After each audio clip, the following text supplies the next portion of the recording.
हम BEd second year का 11th paper gender school and society करेंगे, जिसके अंदर स्टूडेंट हमने अपनी फर्स्ट यूनिट स्टार्ट कर रखी है। फर्स्ट यूनिट के अंदर आज हमारा लेक्चर नंबर है 6। तो लेक्चर नंबर 6 शुरू करने से पहले स्टूडेंट मैं आपको बता दूं कि लेक्चर नंबर 5 के अंदर हमने क्या किया। लेक्चर नंबर 5 के अंदर स्टूडेंट हमने किया कि शिक्षा में समानता की आवश्यकता, आर्थिक और सामाजिक रूप में क्या है, लिंग असमानता। जो हमने शिक्षा में, जो शिक्षा के अंदर लिंग क्या समानता की आवश्यकता के ऊपर हमने क्या है, उसके अंदर अलग अलग बिंदुओं पर उसके वर्णन किया था। फिर हमने अपना उसी के अंदर टॉपिक क्लियर किया था कि आर्थिक और सामाजिक हिसाब से लिंग असमानता, आर्थिक रूप से लिंग असमानता, मेहनत का कम वेतन मिलना, शोषण, सुविधाओं का अभाव, सामाजिक दृष्टि से लिंग अनुपात, ये क्या है हमने अपने लेक्चर नंबर 5 के अंदर अलग अलग क्लियर किए। तो जो स्टूडेंट लेक्चर नंबर 6 के अंदर आज हमारा टॉपिक है कि भारत में लिंग समानता के लिए संवैधानिक प्रतिबद्धता का वर्णन हम बात करेंगे स्टूडेंट आज। पहले तो मैं इंट्रोडक्शन के रूप में आपको लिंग असमानता के बारे में बताऊंगी, फिर बताऊंगी कि जब हमारा जो देश, हमारा भारत आजाद नहीं था, उनसे पहले भी हमारे इतिहास के अंदर ऐसी कौन सी महान हस्तियां, कौन सी महान अनुभूतियां रही हैं जिन्होंने पहले भी क्या है लिंग असमानता को खत्म करने के लिए, लिंग समानता लेकर आने के लिए अनेक प्रयास किए। वो अनुभूतियां कौन कौन सी थी और उनका शिक्षा के क्षेत्र में और ऐसे कौन से अपोजिट कार्य थे जिनको खत्म करने के लिए क्या है अपना योगदान दिया। फिर मैं आपको बताऊंगी कि जो हमारा संविधान बना है, संविधान के अलग अलग अनुच्छेद हैं चल रही हैं, उनके अंदर क्या क्या प्रयास किए गए हैं और उन प्रयासों के तहत क्या क्या स्त्री के समक्ष किन चीजों को सुधारा गया है। स्त्री नहीं बल्कि हर गरीब, पिछड़ा वर्ग है, चाहे कोई भी है, उनको किस क्षेत्र के में उनको क्या क्या सुविधाएं दी गई हैं, आज हम इनके ऊपर डिस्कशन करेंगे। तो पहले स्टूडेंट मैं आपको बताती हूँ इसकी इंट्रोडक्शन। जो भूमिका हम बोल देते हैं परिचय के अंदर आता है स्टूडेंट। परिचय के अंदर हम बात कर रहे हैं कि लिंग असमानता के बारे में। पहले मैं बताऊंगी कि लिंग असमानता है क्या चीज। लिंग असमानता से अभिप्राय है स्त्री और पुरुष के आपसी अवसरों और अधिकारों की दृष्टि से भेदभाव, कि जो पुरुष को अधिकार मिले हैं वहां क्या है स्त्री कहीं ना कहीं उन अधिकारों और अवसरों से पीछे है। क्योंकि समानता की बात करें, हम समानता के आधार पर लेके आए कि उनको क्या है समान दृष्टि से उनको ये अवसर नहीं मिले हैं। जो स्त्रियां हैं, स्त्रियों को उनके अधिकारों से वंचित रखा गया है, उनके अधिकारों का हनन हुआ है। तो ये यहाँ किस चीज का शो हो रहा है, हमें लिंग असमानता शो कर रही है। क्योंकि जो आज हमारा समाज है वो कौन सा है, पुरुष प्रधान समाज है। पुरुष प्रधान समाज के अंदर लड़की के अकॉर्डिंग लड़के को अहमियत दी जाती है।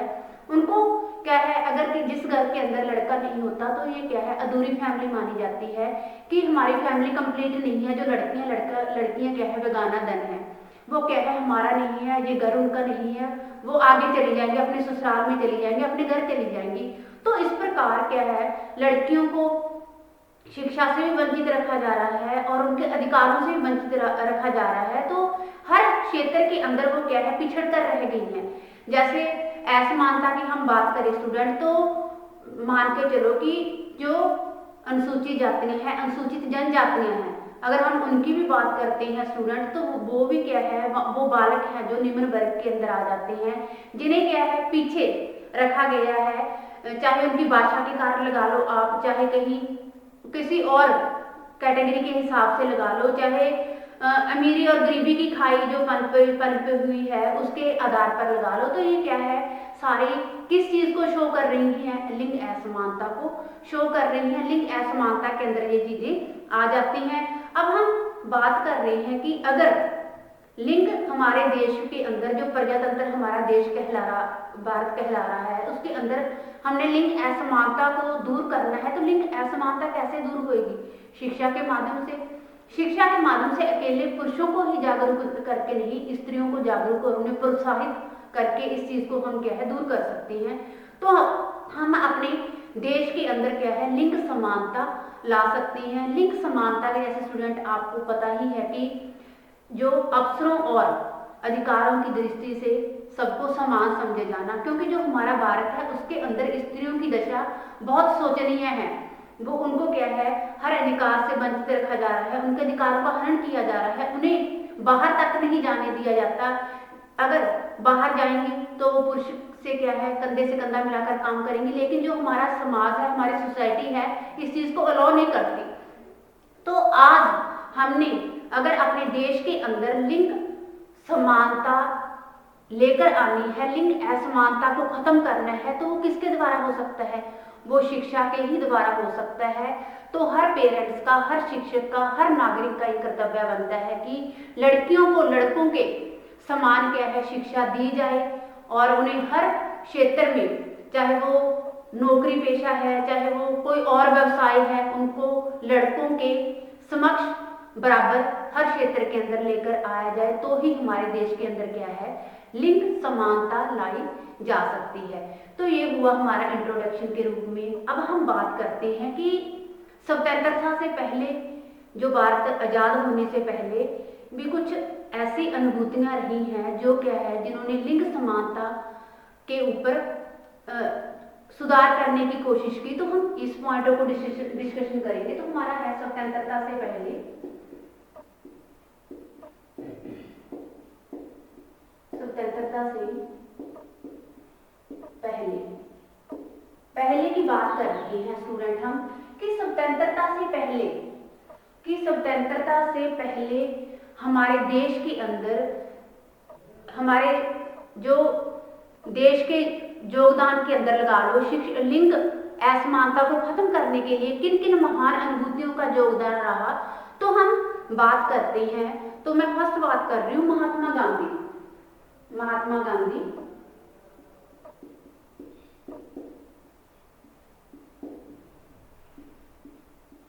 जो महात्मा गांधी थे, उन्होंने किस चीज को खत्म किया और किसके पक्ष में बात की?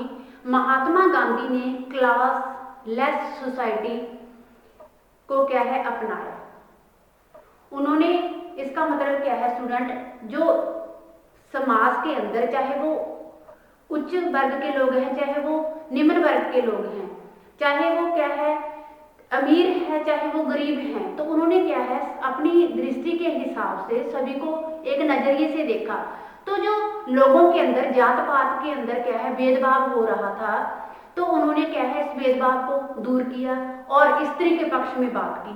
स्त्री के पक्ष में बात की कैसे स्टूडेंट की स्त्री को भी अकेला क्या है घर के कामों तक ही सीमित न रखा जाए, स्त्री को भी पढ़ाया जाए, उन्हें क्या है नौकरी करवाई जाए, हर क्षेत्र के अंदर उन्हें आगे लेकर आया जाए। तो अगला है स्टूडेंट कि स्वामी विवेकानंद।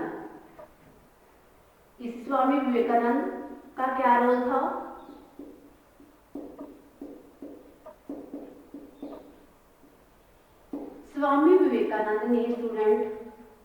स्वामी विवेकानंद ने नारी के हक में शिक्षा से संबंधित बात की कि महात्मा गांधी से उनके विचार मिलते थे। जो स्वामी विवेकानंद थे वो भी हमारे इतिहास के अंदर, हमारे साहित्य के अंदर एक महान अनुभूति, महान क्या है हस्ती रही हैं, जिन्होंने स्त्री के पक्ष में बात की और क्या है स्त्री को शिक्षा के क्षेत्र के अंदर लड़कियों को शिक्षित करने के लिए आगे लेकर आया जाए, इनके बारे में बात की। अगला है कि रूसो ने क्या कहा था?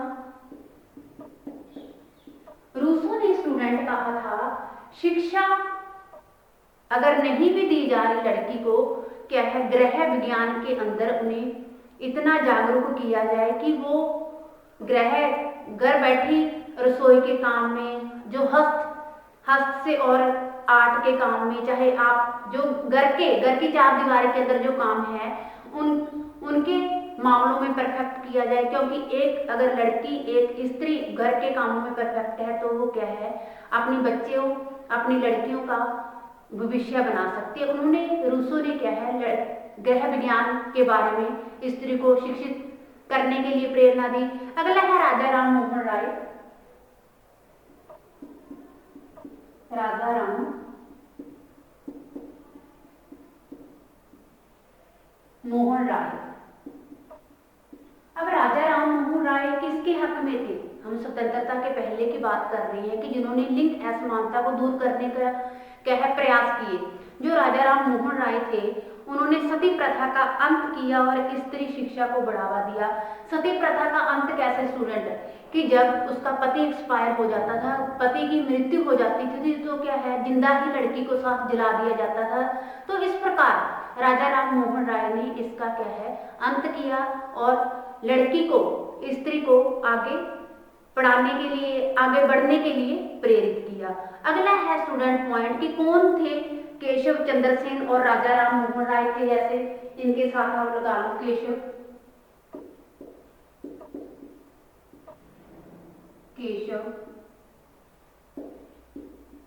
चंद्र सेन।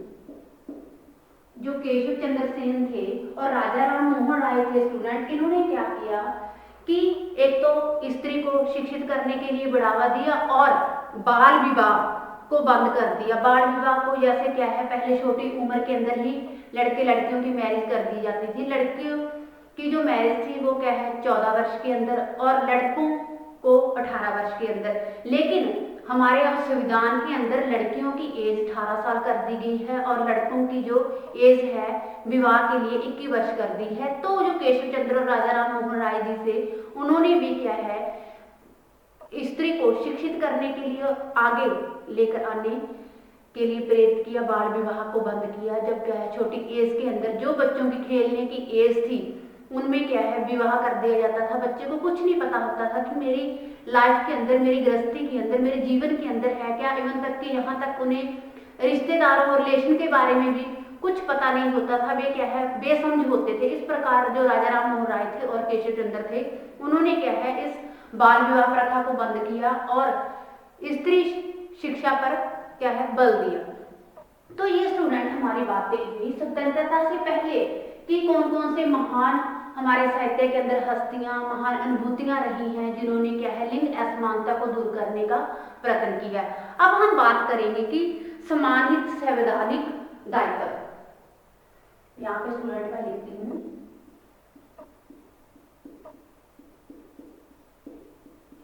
समानहित संवैधानिक दायित्व। अब संवैधानिक दायित्व के अंदर जो लिंग असमानता को दूर करने का प्रयास किया गया कि कौन से संविधान के अंदर क्या लागू किया गया, इसके हम ऊपर क्या है हम डिस्कशन करेंगे। तो फर्स्ट पॉइंट है स्टूडेंट मेरा कि 14 फर्स्ट है इसके अंदर 14, 15 और 16 कि 14, 15 और 16 संविधान सभी नागरिकों को समानता का अधिकार देता है। संविधान की धारा, जो संविधान की धारा 14, 15 और 16 थी उनके अंदर स्टूडेंट क्या किया गया, उनके अंदर लागू किया गया कि कानून के समक्ष सभी समान हैं। इस अधिकार द्वारा उन नियोजताओं को दूर करने का प्रयास किया गया जिनके कारण भारत के सामान्य लोग सदियों से अपार कष्ट सहन कर रहे थे।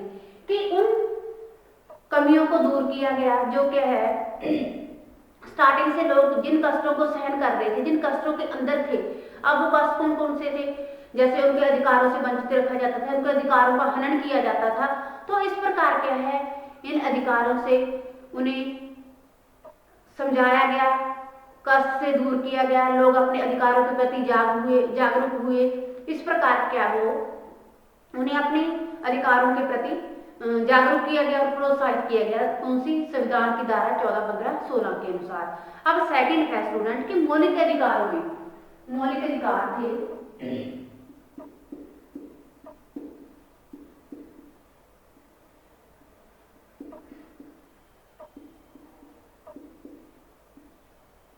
अब मौलिक अधिकार पहले हमने बात की कि संविधान की धारा 14, 15, 16 के अनुसार क्या लागू किया गया। अब हम बात कर रहे हैं मौलिक अधिकार सॉरी स्टूडेंट कि शिक्षा में मौलिक अधिकारों में स्त्रियों के लिए विशेष शैक्षिक सुविधाओं की व्यवस्था की गई। कि मौलिक अधिकारों में क्या है, स्त्रियों के लिए विशेष शैक्षिक सुविधाओं की क्या है, शैक्षिक सुविधाओं की व्यवस्था की गई और उन्हें समाज के अन्य वर्गों के साथ समानता के सफर पर लाया जा सके। अगर जैसे जो मुस्लिम के अंदर हालांकि पैगंबर मोहम्मद हुए हैं, उन्होंने भी अपने समाज को लेकर एक बात बोली थी, एक विचार कहे थे कि एक अगर समाज के अंदर एक फैमिली के अंदर एक पुरुष पड़ा है तो वो क्या है, सिंगल पुरुष ही पड़ा है। अगर पूरी फैमिली के अंदर एक स्त्री पड़ी है तो क्या है, वो पूरा परिवार ही पढ़ा लिखा है। उसी प्रकार जो मौलिक अधिकार है, मौलिक अधिकारों के अंदर स्त्री के पक्ष में बात की गई कि उन्हें दूसरों वर्गों के सतर पर लाया जा सके, ताकि जो पुरुष जो हमारा समाज है, पुरुष प्रधान समाज है, उसके अंदर भी लड़की क्या है, बराबर अपना हक ले सके और शिक्षा को क्या है, प्राप्त कर सके। थर्ड पॉइंट है स्टूडेंट की हिंदू उत्तराधिकार अधिनियम।